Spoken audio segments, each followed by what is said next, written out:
الحمدللہ رب العالمین والصلاة والسلام علی سید المرسلین وعلی آلہ وصحبہ اجمعین۔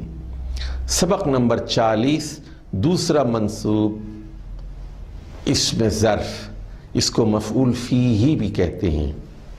دوسرا منصوب اسم ظرف دو قسم کا ہوتا ہے، ظرف زمان اور ظرف مکان۔ ظرف زمان کا مطلب ہے ایڈورب آف ٹائم، اور ظرف مکان کا مطلب ہے ایڈورب آف پلیس۔ تو پہلے ہم ظرف مکان کی بات کرتے ہیں۔ ظرف زمان وہ منصوب اسم ہے جو خبر واقع ہونے کا زمانہ بتائے، وقت بتائے، یہ جملے میں بغیر کسی واسطے کے شامل ہوتا ہے۔ دیکھیے یہاں کچھ مثالیں نیچے دی جا رہی ہیں، ان میں وقت یا زمانہ پایا جاتا ہے، ذرا آپ انہیں یاد کر لیجئے۔ مساءً، مساءً دو زبر آپ کو نظر آ رہے ہیں، شام کو منصوب ہے۔ لیلاً رات کے وقت، یوماً ایک دن، الیوم آج، غداً کل، یومین دو دن، شتاءً سردیوں میں، بکرتاً صبح سویرے، اصیلاً شام، صباحاً صبح کو، نہاراً دن کو، ساعتاً گھنٹہ، دہراً زمانہ، ثانیتاً ثانیہ، ثانیہ سیکنڈ کو کہتے ہیں، اور دقیقتاً دقیقتاً منٹ کو کہتے ہیں، اسبوعاً اسبوع ہفتے کو کہتے ہیں۔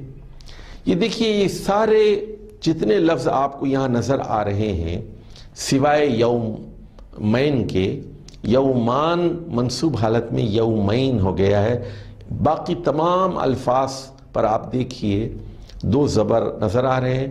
اور پہلے مثال دیکھ لیجئے یہاں، زبیر مسافر غداً، یہ پہلے پڑھ چکے ہیں، دوبارہ اعادہ کر لیں۔ زبیر مبتدا ہے، مرفوع ہے، مسافر خبر ہے، مرفوع ہے، غداً زبیر سفر کرنے والا ہے کل، غداً اسم ظرف ہے اور منصوب ہے، بلا واسطہ اضافہ ہے ظرف مکان کی۔ چلیے اس کی 9 مثالیں ہمارے سامنے ہیں۔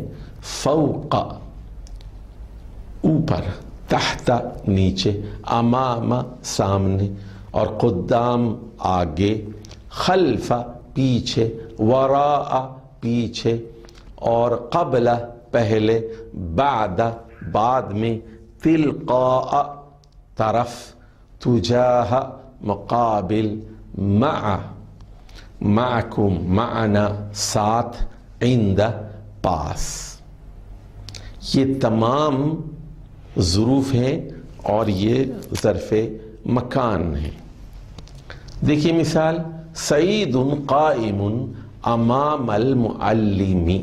سعید مبتدا ہے اور مرفوع ہے، قائم خبر ہے، مرفوع ہے، دو پیش کی علامتیں آخری حروف پر موجود ہیں۔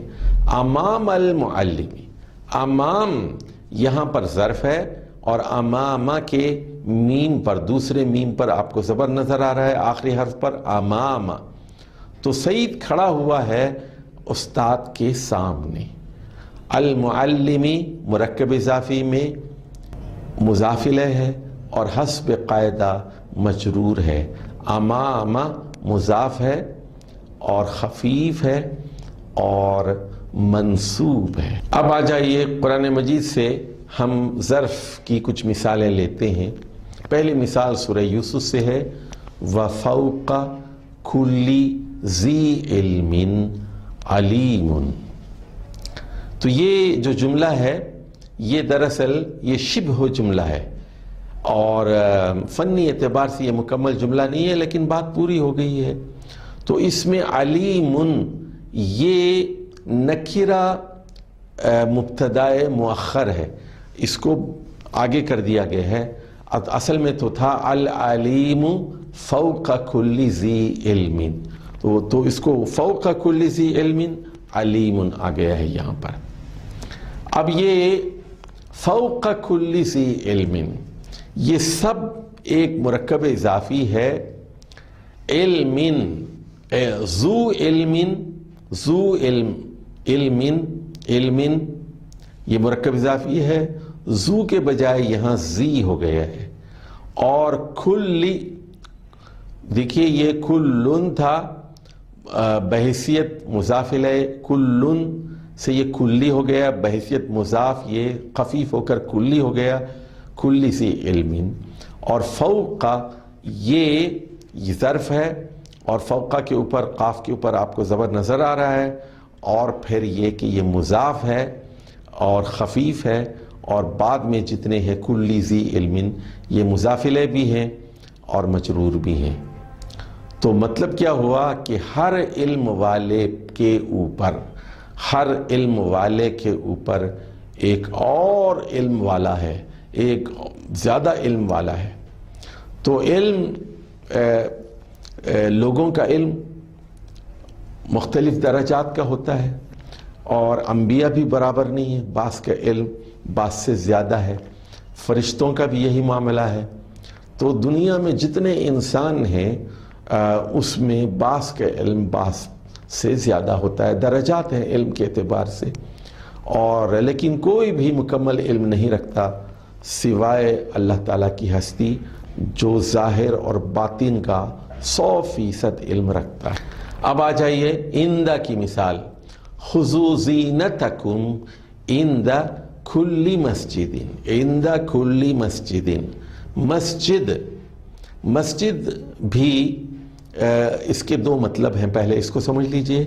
سجدے کی جگہ کو بھی مسجد کہتے ہیں اور سجدے کے وقت کو بھی مسجد کہتے ہیں، ظرف ہے. تو خذو فعل امر ہے، خذو زینتکم، زینت، زینت، زینت کے تے پر زبر ہے، اپنی زینت کو اختیار کرو.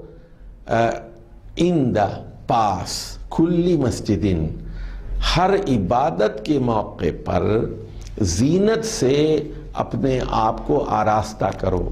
یعنی عبادت کرنے سے پہلے کپڑے اچھے ہوں، جسم صاف ہو، آپ حالت جنابت میں نہ ہوں، پاکی کی حالت میں ہوں، وضو کریں، اور پھر اس کے بعد آپ مسجد جائیں، خوشبو لگا کر جائیں اور زینت کے ساتھ جائیں. اچھی ٹوپی پہن کر جائیں، بال سوار کر جائیں، داڑھی میں کنگھی کر کے جائیں. عبادت کے موقع پر زینت کو اختیار کرنا چاہیے. خذوا زینتکم عند کل مسجد. تو یہاں عند ظرف ہے، آپ دیکھ رہے ہیں. اگلی مثال دیکھ لیجئے. وَأَنَّا كُنَّا نَقْعُدُ مِنْهَا مَقَاعِدَ لِلسَّمْعِ. اور ہم پہلے بیٹھا کرتے تھے مقاعد للسمع، سنگن لینے کے مقامات پر بیٹھا کیا کرتے تھے. مقاعد، مقعد تو کہتے ہیں سیٹ کو، سیٹ کو مقعد، مفعل کے وزن پر. اور جیسے ہوائی جہاز کی سیٹیں ہوتی ہیں، بس کی سیٹیں ہوتی ہیں مقعد، اور مقاعد اس کی جمع ہے. اور مقاعدو کے بجائے یہاں مقاعدہ استعمال ہوا ہے، مقاعد للسمع. اور سماعت کے مقامات سننے کے لیے. تو جنات نے یہ اعتراف کیا کہ ہم پہلے آسمان کی خبر لینے کے لیے تھوڑا سا اوپر جا کر وہاں بیٹھ کر کوئی نہ کوئی چیز سننے کی کوشش کرتے تھے، لیکن اب جب قرآن مجید نازل ہو رہا ہے تو اس وقت دیکھا کہ بڑی پولیس ہے اور فرشتوں کی ایک قطار ہے، اور اس میں ہم کوئی چیز معلوم نہیں کر سکتے، سنگن نہیں لے سکتے. اور قرآن مجید بڑی حفاظت کے ساتھ نگرانی میں فرشتوں کی وہ لوح محفوظ سے رسول اکرم صلی اللہ علیہ وسلم کے قلب اطہر پر نازل کیا جا رہا تھا. تو ہم اب اس میں کوئی مداخلت نہیں کر سکتے اور اس کی خبر نہیں لے سکتے. چوتھی مثال دیکھیے. وَجَاءُوا أَبَاهُمْ عِشَاءً يَبْكُونَ. جاؤ فعل ماضی ہے، جمع ہے، اور یوسف علیہ السلام کے سارے بھائی، سارے بھائی جاؤ وہ آئے اباہم، ابوہم کے بجائے اباہم، یہ ابا جو ہے یہ منصوب ہے، مفعول بہ یہ کس کے پاس آئے؟ سارے بیٹے باپ کے پاس ہے، اباہم۔ ہم کی حالت یہاں مرکب اضافی میں مضاف الیہ کی ہے، مجرور کی ہے، اور کب آئے؟ عشاءً، عشاءً، عشاء کے وقت آئے، رات کے وقت آئے، شام کے وقت آئے، یبکون، روتے ہوئے۔ تو انہوں نے خود اپنے بھائی کو ایک خشک کنویں میں پھینک دیا تھا، اور اب یہ ڈرامہ کرتے ہوئے روتے ہوئے اپنے والد کے پاس یہ پہنچے ہیں۔ اچھا، یہاں ایک بات ہم بتانا چاہتے ہیں کہ بعض اوقات ظرف مرفوع بھی ہو سکتا ہے، جیسے مثال کے طور پر قرآن مجید میں ہے ھذا یوم الدین، ھذا مبتدا ہے اور اس میں اشارہ ہے یوم الدین، یہ دین کا دن ہے، جزا و سزا کا دن ہے۔ یوم، یوم کے اوپر دیکھ رہے ہیں پیش ہے یوم الدین، اور مضاف کی حیثیت سے یہ خفیف ہو گیا، یومن جا کے یوم ہو گیا ہے۔ الدینی مضاف الیہ ہے مرکب اضافی میں، اور حسب قاعدہ مضاف الیہ مجرور ہوتا ہے۔ یوم الدین یہ خبر ہے، ھذا بھی مرفوع ہے، یوم الدین بھی مرفوع ہے، البتہ یوم الدین کا دوسرا ٹکڑا وہ مجرور ہے۔ تو یوم یہاں پر مرفوع ہے اور خبر مرفوع ہوتی ہے۔ تو بعض اوقات ظرف جو ہے وہ مجرور بھی ہو سکتا ہے، جیسے قرآن مجید میں وَإِنَّ عَلَيْكَ اللَّعْنَةَ إِلَى يَوْمِ الدِّينِ، تو اللہ تعالیٰ نے ابلیس سے کہا بلا شبہ ان علیک، علیک کا مطلب ہے علی الابلیس، علی الابلیس، علی حرف جر ہے اور اس وجہ سے اس میں ضمیر کھا یہ مجرور ہو گیا ہے، اور تیرے اوپر لعنت ہے، بلا شبہ ان علیک اللعنت، تیرے اوپر لعنت ہے، الی یوم الدین، لعنت کا مطلب ہے رحمت سے محرومی، اب تو قیامت کے دن تک تو اللہ کی رحمت سے مایوس ہے اور محروم ہے۔ تو یہاں ایلا کا واسطہ آیا ہے، جس طرح الا کے بعد اس میں ضمیر کاف ہے مجرور ہے، بالکل اسی طرح ایلا یوم الدین کے بجائے ایلا کی وجہ سے یوم الدینی ہو گیا۔ ایلا یوم الدین میں یومی مضاف ہے، ایلا کی وجہ سے مجرور ہے، اور الدینی مضاف الیہ ہونے کی وجہ سے مجرور ہے۔ ایک اور مثال دیکھ لیجیے آپ قرآن مجید سے، وَيَأْتِيهِ الْمَوْتُ مِنْ كُلِّ مَكَانٍ، اور آئے گی موت، الموت، موت یہاں پر فاعل ہے، الموت کے آخری حرف تے کے اوپر پیش ہے، موت آئے گی من کل مکان، ہر طرف سے، ہر مکان سے، ہر جانب سے۔ تو یہاں من کل مکان، مکان جو ہے ویسے تو اس میں ظرف ہے لیکن یہ مجرور ہے، تو اس میں ظرف کے اعراب کیا ہو گئے؟ اگر ظرف بطور مبتدا یا خبر استعمال ہوگا تو حسب دستور مرفوع ہوگا، اگر ظرف کسی حرف جر کے ذریعے سے آئے گا بالواسطہ تو مجرور ہوگا۔ ظرف صرف اسی صورت میں منصوب ہوگا جب وہ کسی جملے میں ڈائریکٹ آئے، بلا واسطہ آئے۔